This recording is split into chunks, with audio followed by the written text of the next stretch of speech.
Hello, this is Tony Heller from RealClimateScience.com, setting the record straight about climate. In this video, I'm going to talk about the key danger facing America's future. Shortly after Barack Obama took office, the EPA issued their CO2 endangerment finding. I'll read this description of it from the National Resources Defense Council.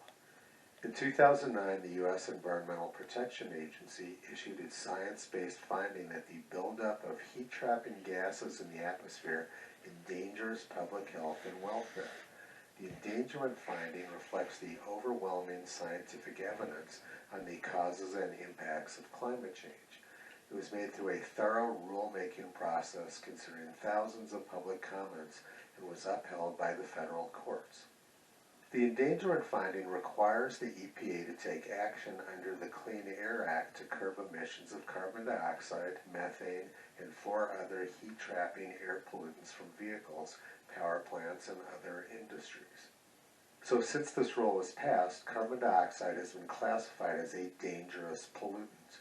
And the EPA has the authority now to shut down people and industries which emit carbon dioxide.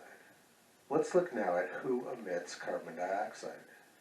The burning of fossil fuels emits about 6.3 billion metric tons of carbon dioxide every year. Plant respiration emits about 50 billion tons of CO2, soil respiration emits about 60 billion, and the oceans emit about 90 billion tons of carbon dioxide every year. If you add it all up, fossil fuel burning is less than 5% of annual CO2 emissions. So if the EPA wanted to go after the really big emitters of carbon dioxide, that would be plants, soils, and the ocean. It's interesting that carbon dioxide is considered a pollutant, considering it's the basis of all life on Earth. The process of plant growth requires sunlight, carbon dioxide, chlorophyll, and water. Green plants consist of compounds which were formed from carbon dioxide and water molecules. These combine with chlorophyll, which is the chemical which makes plants green, and sunlight to produce oxygen and plant growth. Life can't exist without carbon dioxide, and commercial greenhouse operators pump carbon dioxide into their greenhouses to make the plants grow faster. If CO2 was a pollutant, commercial greenhouse operators would obviously not be pumping it into the air around their plants. The whole concept of carbon dioxide being a pollutant under the Clean Air Act is absurd. I fought hard for the Clean Air Act and never thought it would be abused like this.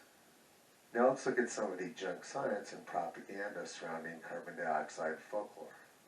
These are typical photographs reported by the press when they're doing articles about carbon dioxide.